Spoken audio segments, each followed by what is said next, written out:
Ce que je vais vous présenter aujourd'hui, c'est le résultat de travaux qu'on a menés à l'agence, mais pas que, hein, mais dans le cadre d'une action en fait du plan santé au travail sur la question des polyexpositions au travail, avec un état des lieux des connaissances en France, et puis une deuxième partie sur les secteurs d'activité ou tentative d'identifier les secteurs d'activité les plus concernés.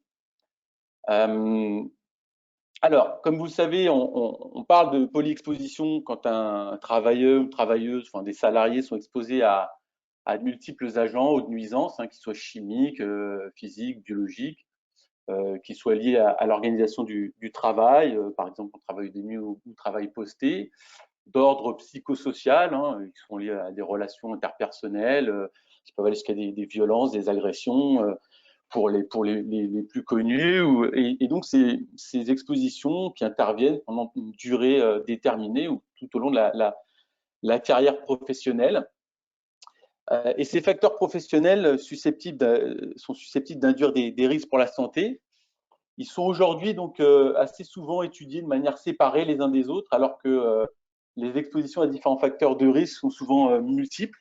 C'est une réalité en fait d'une grande majorité des situations professionnelles. Et la multiplicité, la concomitance, mais surtout l'interaction éventuelle de l'ensemble de ces facteurs de risque peuvent favoriser, on le sait, donc la survenue de pathologies et accentuer la pénibilité au travail.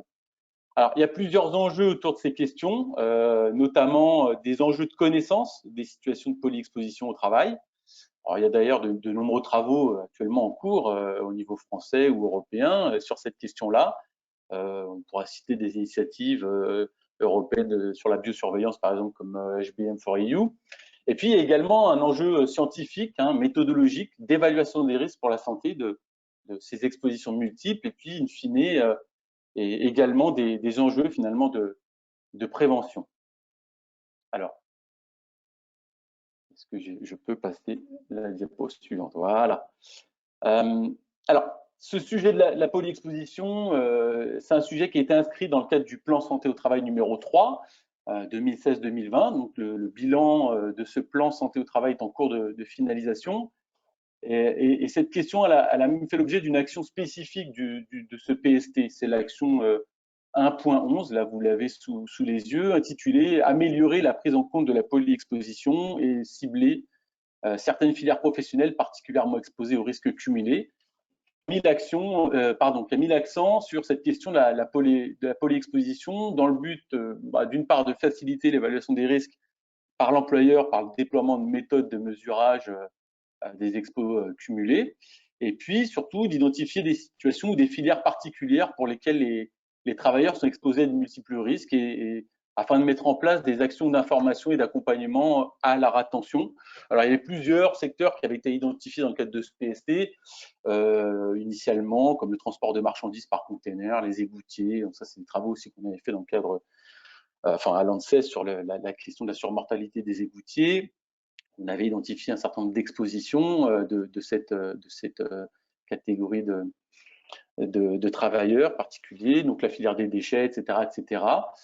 Et donc, on s'est réunis dans un groupe de travail composé de l'ANSES, qui était pilote de l'action, et d'autres partenaires que je vais vous citer plus loin pour mener ces travaux et répondre à ces objectifs, notamment le premier qui était de réaliser un état des lieux des connaissances, des études, des résultats de recherche, des actions de formation, enfin tout ce qui concernait des actions autour de la polyexposition en France. Ça a fait l'objet d'un rapport qui a été publié fin 2018, que vous avez là sur la droite de la diapositive, avec l'ensemble des partenaires, l'INRS, la branche TNP, l'INRS, la DARES, Santé publique France, l'ANACT, et puis les différents ministères partenaires.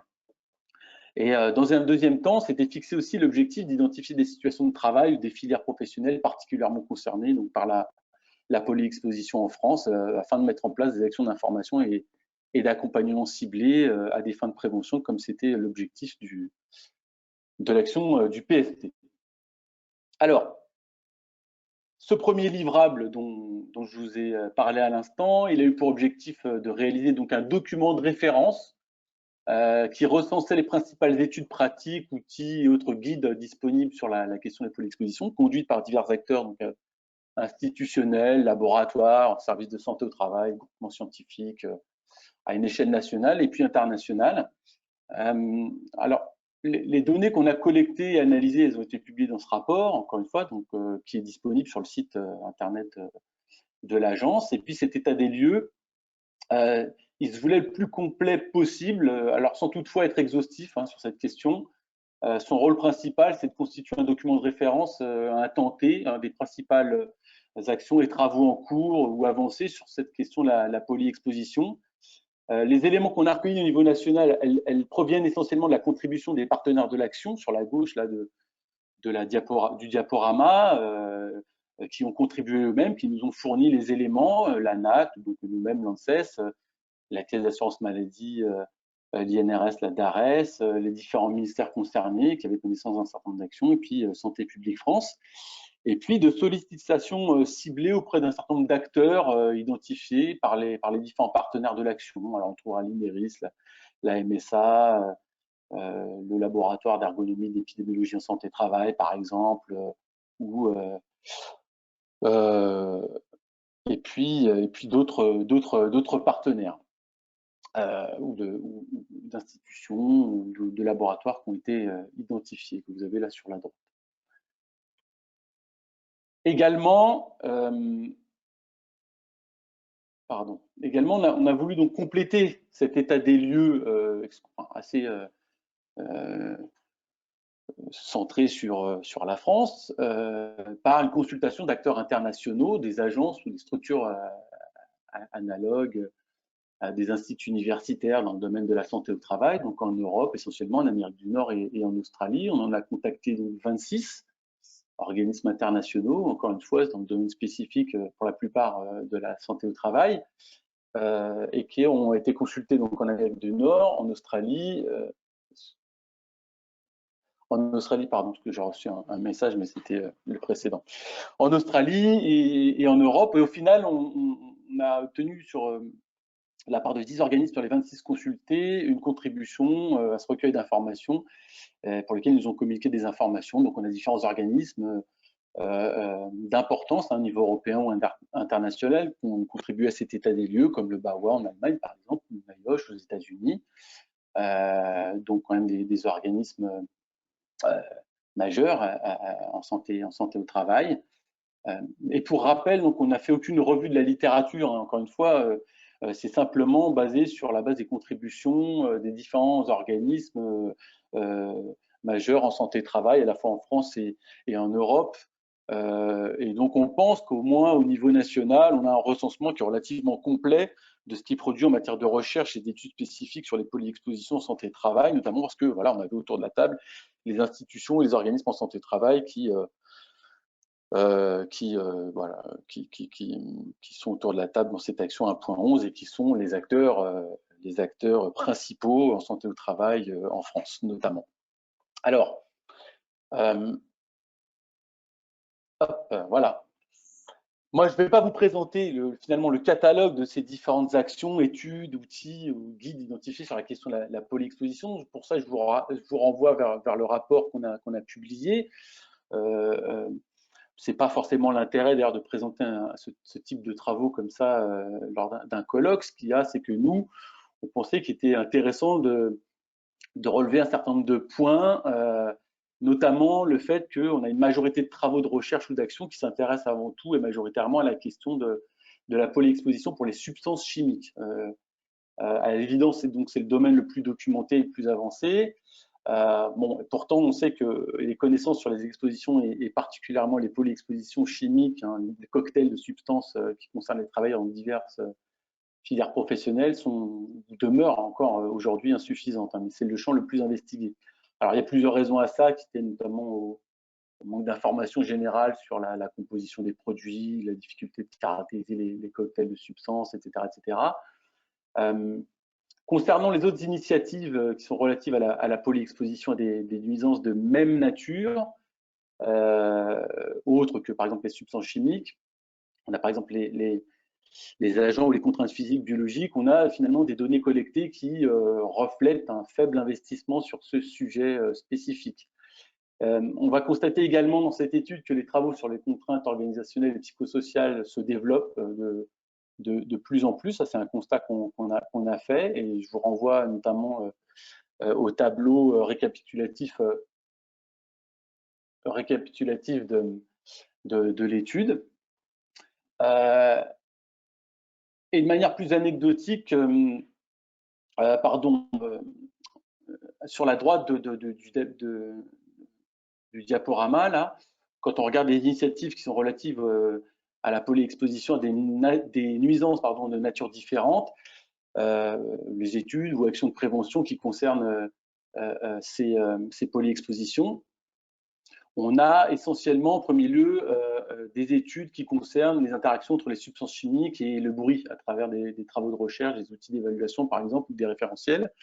Et de manière plus anecdotique, là pour le coup, on a recensé également des investigations, des initiatives dans le domaine des interactions entre d'une part les substances chimiques et d'autre part soit des contraintes organisationnelles, soit des agents physiques ou des agents biologiques. Et puis, on a de plus en plus de travaux qui émergent sur la question des polyexpositions au sens large, c'est-à-dire la prise en compte, si j'ose dire, de l'exposome professionnel pour l'étude des interactions entre ces différents facteurs de risque rencontrés dans le milieu de travail et de l'étude notamment des conséquences sur la santé.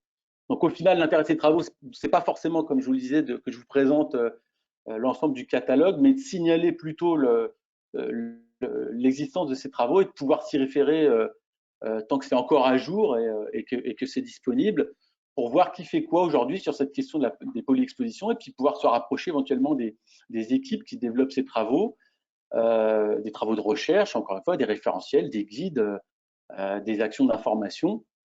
Puis l'autre intérêt, c'est de voir aussi d'un seul coup d'œil où sont placés aujourd'hui les efforts, notamment français, sur cette question de la polyexposition. C'était un peu ça l'objet initial de ces travaux. Alors, deuxième temps de l'étude de cette action finalement du PST, ça a été d'identifier les situations de travail ou les filières professionnelles qui sont particulièrement concernées par la polyexposition en France. C'est la deuxième étape, comme je le disais. L'objectif, c'est d'identifier donc les secteurs d'activité ou les situations de travail particulièrement concernés par la polyexposition. Alors, on n'a pas mené ces travaux avec le groupe complet dans son ensemble, avec les différents partenaires, mais là, dans cette deuxième partie, on a réalisé ces travaux conjointement avec Santé publique France et la DARES, et bien sûr, on rend compte de l'avancement de ces travaux et puis des conclusions finales au groupe des partenaires de l'action 1.11 du PST, avec comme base de départ l'enquête Sumer 2016-2017, une prise en compte de l'ensemble des contraintes organisationnelles, psychosociales, biologiques, physiques et chimiques. Et l'objet, c'était de dégager des groupes homogènes d'individus polyexposés, d'identifier donc les secteurs d'activité qui ont des contraintes, des expositions multiples similaires. Alors, un bref rappel très rapide, mais je pense que la majorité d'entre vous connaît bien cette enquête, donc bon, je le fais quand même. Concernant l'enquête Sumer, qui couvre l'ensemble du champ des salariés français, du privé et du public, avec les 1200 médecins du travail et de prévention volontaires qui ont permis donc de recueillir 33 600 questionnaires, dont 26 500 exploitables.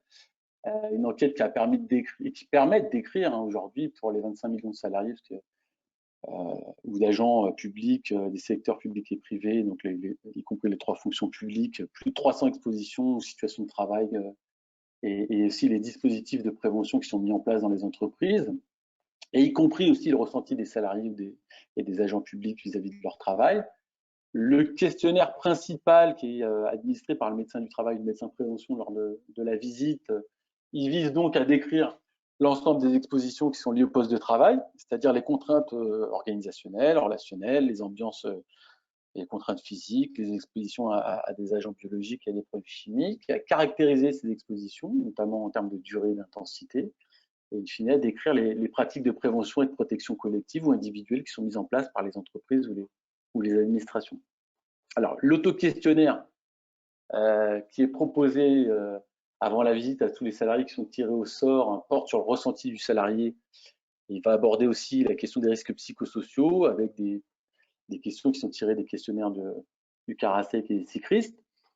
Et cet auto-questionnaire, il aborde également la question des accidents du travail, des arrêts maladie, la satisfaction au travail, de la santé perçue, etc., etc., les comportements hostiles subis dans le cadre professionnel. Et puis, il y a des nouvelles questions sur la dépression ou l'articulation entre la vie professionnelle et la vie personnelle et le sens du travail qui ont été ajoutées visiblement dans l'enquête 2016-2017 de Sumer. Alors, la diapo d'après, voilà, c'était simplement pour vous voyez la représentation de la population de l'enquête en termes de répartition en fonction donc, du sexe, de la catégorie socio-professionnelle, et puis de la famille professionnelle, des familles professionnelles selon un découpage en 87 postes. Et sur ça qu'on s'est basé, sur ce découpage en 87 postes pour ces familles professionnelles qui est la principale nomenclature des métiers, donc qui regroupe les professions qui font appel à des compétences communes sur la base de gestes professionnels proches. La diapo suivante, celle-ci, c'est pour vous indiquer la manière dont on a construit les indicateurs d'exposition sur lesquels on s'est basé. Donc, à partir du questionnaire et de l'auto-questionnaire qui sont utilisés dans l'enquête Sumer, on a élaboré des indicateurs d'exposition aux différentes catégories de contraintes qui sont subies lors de l'exercice des activités professionnelles par les salariés. Et ces indicateurs, on les a conçus pour la plupart sur la base des travaux de Santé publique France dans le cadre du projet Multi-Expo. Je vous renvoie aux travaux de SPF là-dessus, sur le projet Multi-Expo, des travaux antérieurs réalisés par la DARES relatifs à l'exploitation des différentes enquêtes Sumer passées et puis celle de 2016-2017. Certains indicateurs ont même été directement repris de ces différents travaux, puis on en a adapté certains, et puis d'autres ont été élaborés spécifiquement pour cette étude. Le travail de construction de ces indicateurs, il a impliqué de nombreux choix méthodaux, notamment pour la définition de ce qui peut être considéré ou non comme une contrainte subie par un travailleur. En gros, par exemple, l'idée, c'était de fixer à partir de quand, par exemple, on considère qu'on subit une contrainte horaire. Ça, c'est un exemple. Est-ce que c'est au-dessus de 40 heures par semaine, plus de 48, etc. C'était un peu ça les réflexions pour identifier ces indicateurs d'exposition. Donc, les choix et les arbitrages reposent sur des données de la littérature scientifique, sur des travaux précédents aussi de SPF et de la DARES. Il repose sur les publications institutionnelles ou parfois c'est on va appeler ça du jugement d'experts. Alors je ne vais pas détailler les raisonnements et l'ensemble des raisonnements aussi pour tous les indicateurs et toutes les références, ça sera détaillé dans le rapport final. Et au total, ce qu'il faut retenir, c'est qu'on a défini 39 indicateurs qui caractérisent l'exposition des travailleurs qui sont répartis en 5 catégories de contraintes. Qui sont des contraintes organisationnelles, psychosociales, physiques, chimiques, biologiques. Et donc, un indicateur d'exposition décrit pour chaque individu enquêté l'exposition ou l'absence d'exposition à une contrainte qui appartient à l'une de ces 5 catégories. Et un salarié exposé à de multiples contraintes, qu'elles soient donc de même catégorie ou non, va être qualifié de salarié polyexposé. C'est à partir d'au moins deux contraintes. Je vous présente donc ce tableau qui vous donne un aperçu global, général des contraintes, des différentes classes de contraintes et des différents indicateurs. Donc, des classes de contraintes organisationnelles, psychosociales, physiques, chimiques, biologiques. Par exemple, si on prend les contraintes horaires, on a 6 indicateurs qui vont représenter ces contraintes horaires. Et on va considérer 6 indicateurs. Par exemple, pour cette contrainte horaire, c'est le fait d'avoir travaillé plus de 40 heures la semaine précédente, de ne pas disposer d'au moins 48 heures consécutives de repos au cours d'une semaine, d'avoir effectué au moins 10 astreintes dans l'année précédente, de travailler de nuit entre minuit et 5 heures, au moins 45 nuits par an, de travailler en équipe au travail posté, de ne pas connaître ses horaires le jour suivant ou la semaine à venir. Donc ça, voilà, c'est basé notamment sur les réponses au questionnaire Sumer. Alors, il n'y a pas de répartition égale ou homogène du nombre d'indicateurs, hein, vous pouvez le constater. Et puis, pour vous donner un exemple concret de la manière dont on a élaboré ces critères, on peut prendre un exemple de l'indicateur contrainte posturale avec les ports de charge lourde, exposition aux vibrations, travaux répétitifs. Notamment ici, là, vous avez devant vous, à gauche, la description de la variable, une nuisance posturale du fait d'une contrainte posturale et articulaire, position à genoux, accroupi, debout. Donc ça, c'est la description de la variable. Au milieu, c'est la construction de cette variable. À droite, le numéro des questions et les intitulés des variables qui sont utilisées de l'enquête sumaire. Et on considère que les facteurs biomécaniques résultent d'un effort soutenu comme le port de charges lourdes, de l'exposition aux vibrations, travaux répétitifs, une intensité de cycle et des postures pénibles. Et donc, sur la base des travaux qui ont été réalisés par la DARES, notamment en 2014, on a défini comme contrainte posturale le fait d'être concerné par une contrainte physique intense parmi les manutentions manuelles de charge de 10 heures ou plus par semaine, de gestes répétitifs de 10 heures ou plus par semaine, de vibrations transmises aux membres supérieurs 10 heures ou plus par semaine, etc., etc. Donc, comme vous pouvez le voir, on a utilisé l'ensemble des données recueillies dans le cadre de l'enquête sumaire, et pour chaque variable, on a pu comme ça construire des indicateurs pour cette étude. Alors, ouais, simplement, on est bien avec la diapo, l'analyse descriptive, c'est ça. On observe donc, dans une première analyse un peu descriptive en fonction des contraintes, une prédominance donc, de l'exposition aux contraintes organisationnelles et relationnelles, avec la quasi-totalité des travailleurs qui sont exposés à au moins une contrainte organisationnelle pour 95% des personnes enquêtées, ou psychosociale pour 89%. Alors, c'est une observation qui est vraisemblablement liée au fait que toute activité de travail suppose une organisation de l'activité, une coordination avec d'autres travailleurs, des ressources, etc., etc. Ou des contraintes relationnelles, puisqu'on a forcément en général des responsables hiérarchiques, des collègues, voire des clients ou des usagers. Et donc, ça, c'est quelle que soit l'activité, aussi spécifique soit-elle, ça concerne finalement l'ensemble des activités de travail en général. Donc, et puis, on a c'est vrai, un nombre d'indicateurs d'exposition qui peut aussi jouer un rôle qui est relativement élevé, puisque vous avez pu noter qu'on a 22 critères pour la contrainte organisationnelle. Alors, les autres catégories de contraintes, elles sont plus spécifiques à certains métiers et elles concernent moins de la moitié des travailleurs, on va dire entre 13 et 49% en fonction de la catégorie. En revanche, ce qu'on observe, c'est que la polyexposition, d'être exposé au moins de contraintes, elle concerne la quasi-totalité des travailleurs, des salariés, puisqu'on a 97% d'entre eux qui subissent au moins 2 contraintes, toutes catégories confondues. On a en moyenne aussi observé que les salariés étaient exposés à 7 contraintes en moyenne dans la population d'études, alors avec une variation extrêmement importante entre 0 et 25. 25, ça ne doit pas concerner le grand monde, très peu de salariés.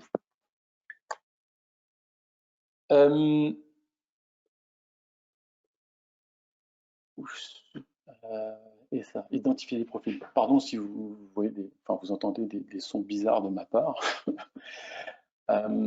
Alors, par la suite, par rapport à l'ensemble de ces données et de cette base de données objets, on va dire, constituée de 26 494 individus enquêtés et de 39 indicateurs d'exposition. On a procédé à une analyse innovante et intégrative de ces indicateurs afin d'identifier donc les profils de travailleurs polyexposés, ce qui nous a permis de sortir 12 profils de polyexposition homogènes, interprétables, identifiés grâce à l'application successive de 2 méthodes, une méthode de réduction et une méthode de classification des données, que sont l'analyse factorielle multiple et la classification ascendante hiérarchique. Alors ça, c'est absolument pas du tout de mon domaine, mais voilà, le résultat est que ça nous a sorti un certain nombre de profils, 12 au total, que je vais vous présenter rapidement, pas forcément dans les détails, mais c'est vrai que pourtant l'analyse statistique m'échappe un petit peu. Peut-être que j'ai des collègues qui sont aujourd'hui présents et qui pourront éventuellement répondre à des questions extrêmement précises sur ces méthodes statistiques, s'il y en a. Alors, les premières conclusions, c'est un premier constat en cours. Hein, je vous rappelle, le rapport est toujours en cours de finalisation, donc tout ceci, c'est absolument pas validé, pas stabilisé. Simplement, on trouvait intéressant de pouvoir vous montrer un petit peu ce qu'on commence à analyser suite à ces travaux. Donc déjà, je voulais vous montrer ce tableau, enfin ce qu'on appelle plutôt une heatmap, dans lequel on trouve finalement d'un seul coup d'œil la répartition générale du pourcentage d'individus exposés à chaque contrainte pour chaque profil, pour ces 12 profils qui sont issus de l'analyse que je viens de vous indiquer. Donc, dans la première colonne, on a l'ensemble des nuisances ou l'ensemble des contraintes, les 39 indicateurs qu'on a construits. Chaque couleur représente une catégorie de contraintes, organisationnelles, relationnelles, physiques, chimiques, biologiques. En violet, vous avez vu les 22 indicateurs, les contraintes organisationnelles par exemple. En vert, vous avez biologique, en rouge, le chimique, en orange ou jaune, je ne sais pas comment ça apparaît chez vous, mais les contraintes physiques, et puis enfin en bleu, les contraintes qu'on appelle relationnelles, psychosociales. Ensuite, on trouve les 12 colonnes qui représentent les 12 profils obtenus de A à L. Et la dernière colonne, en fait, ça représente le pourcentage d'individus exposés pour chaque contrainte dans la population enquêtée. Alors, les cases colorées avec les pourcentages, on a en bleu les expositions qui sont sous-représentées par rapport à la population enquêtée, et puis en rouge, les expositions ou contraintes qui sont surreprésentées par rapport à la population enquêtée. Les cases blanches, c'est les pourcentages qui se situent entre 0 et 2. Et puis, pour les cases rouges ou bleues, on va trouver un gradient de couleur en fonction du pourcentage qui va foncer en fonction du pourcentage, entre 40 et 60, entre 60 et 80 pour les catégories, hein, puis entre 80 et 100. Et en fonction de la surreprésentation ou de la sous-représentation, on va avoir un gradient de couleur. Donc, ça permet déjà d'observer un petit peu comment sont réparties les différentes contraintes pour chaque profil. Ça donne une vision un peu globale, mais ces 12 profils, il a fallu aussi les caractériser de manière un peu plus fine. Et donc, l'équipe nous a fait un certain nombre de graphiques extrêmement intéressants et très parlants. Mais déjà, d'une part, afin de décrire chacun de ces 12 profils, on a identifié pour chaque profil donc, les 12 contraintes les plus fortement sur- ou sous-représentées par rapport à la population enquêtée à l'aide d'un V-test qui permet de déterminer la significativité des variables de description d'un groupe. Donc, vous l'avez à gauche, là, les 15 contraintes les plus fortement sur- ou sous-représentées qu'on a regardées. Et puis, en ce qui concerne les familles professionnelles, c'est en fait la fréquence dans le profil qui détermine les 15 familles professionnelles qui déterminent le plus ça va me revenir, le profil, pardon. Et donc, on a tout simplement indiqué les 15 familles professionnelles les plus fréquentes dans le profil. On a gardé quand même sur le graphique la sur- ou la sous-représentation qui est indiquée par rapport à la population enquêtée. Alors, les barres, elles représentent le pourcentage dans le profil. Lorsqu'elles sont grisées, c'est qu'on a une surreprésentation par rapport à la population enquêtée, et en blanc, c'est qu'on a une sous-représentation.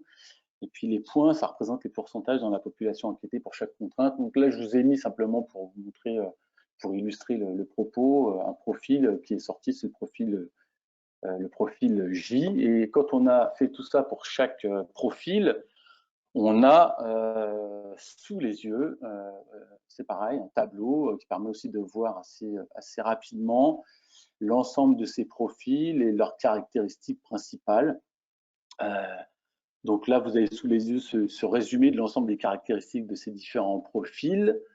On y a colligé un certain nombre d'informations, comme le pourcentage de salariés dans chaque profil, à gauche. Un titre court qui a été aussi défini pour chaque profil en fonction des familles professionnelles ou des différentes contraintes les plus représentatives pour ces différents profils, et ce titre court qui permet le plus possible et le mieux possible de caractériser les différentes contraintes associées à chaque profil. On a une répartition également par sexe qui est caractéristique du profil, hein, parce que vous avez des profils qui sont où il y a une représentation majoritaire de femmes ou d'hommes, et donc ça, c'est aussi une information importante. Et puis, à droite, vous avez enfin les activités professionnelles, les catégories socio-professionnelles les plus caractéristiques du profil. Alors, si on s'intéresse aux filières, aux activités particulièrement concernées par la polyexposition, c'était finalement l'objectif de tout ça. Il y a tout de suite finalement un profil qui saute aux yeux, qui est le profil J, j'allais dire, on le tient, ce profil le plus caractéristique, plus concerné par la polyexposition. Et dans ce profil J, la quasi-totalité des salariés de ce profil sont en fait des professionnels de santé des domaines médicaux et paramédicaux, des infirmières, sages-femmes, aides-soignantes, professions médicales, médecins, et assimilés. On a plus de 3/4 des salariés de ce profil qui sont des femmes, et les salariés de ce profil qui cumulent en fait des expositions caractéristiques de toutes les catégories de contraintes. Donc là, ils cochent toutes les cases.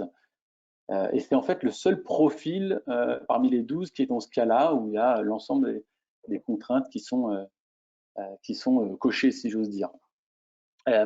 Après, globalement, ce qu'on va constater pour le moment, et encore une fois, c'est des analyses qui sont en cours, donc ce n'est pas forcément l'objet aujourd'hui de rentrer dans trop de détails, c'est simplement pour vous montrer un petit peu tout ça. On constate d'un côté qu'on a des profils très généraux, si je puis dire, dont les contraintes sont essentiellement liées à des paramètres organisationnels ou relationnels, hein, les profils A, B, D et G. Puis de l'autre côté, une autre grande typologie de profils d'exposition qui concerne donc des profils caractérisés par un ensemble de contraintes plus spécifiques, C, E, F, H, I, J, K et L, qui s'ajoutent aux contraintes entre guillemets habituelles de l'organisation et des relations de travail, hein, qui sont communes finalement à toute activité de travail. Et donc ces contraintes plus spécifiques, elles sont liées au secteur d'activité, j'allais dire presque au domaine de production, hein. Et puis on va remarquer au passage aussi que les profils A et B qui décrivent des contraintes qui sont classiquement liées à des activités de bureau, des activités administratives, d'encadrement, ça représente pour ces deux profils à eux seuls plus de 50%, je crois que c'est 55%, de l'effectif total des salariés. Puis les 10 autres profils de polyexposition, donc de C à L, c'est un peu moins de 7% des salariés. Donc voilà, il va falloir qu'on creuse un petit peu du côté de ces profils aux contraintes plus spécifiques où on constate des polyexpositions donc manifestes. Et comme je vous disais initialement, l'analyse elle est en cours d'élaboration, elle n'est pas stabilisée. Ça n'aurait pas forcément de sens aujourd'hui que je m'étende plus sur ces observations ou ces analyses qu'on est en train de mener. Mais l'idée, c'était un peu plus de vous intéresser à la démarche méthodologique, je veux dire à la démarche aussi presque intellectuelle de ces travaux. Et donc, on va dire que c'est un premier teasing dans l'attente du rapport final qui en dévoilera un petit peu plus. Alors, je tiens, pour terminer, à remercier donc l'équipe qui s'est vraiment bien démenée, notamment Clémence Fourneau et Margot Sanchez, qui est à l'origine de tous ces tableaux et de ces travaux statistiques et de toutes ces premières analyses. Donc, merci beaucoup à elles. Elles sont dans l'unité d'évaluation des risques liés à l'air. Et puis, j'aimerais aussi remercier au nom de l'équipe aussi ANSES, Nadine Fréry de Santé publique France et puis Thomas Coutreau de la DARES, qui sont aussi partie prenante de ces travaux et puis qui ont été mobilisés tout au long de ces travaux. Voilà, merci donc pour votre attention.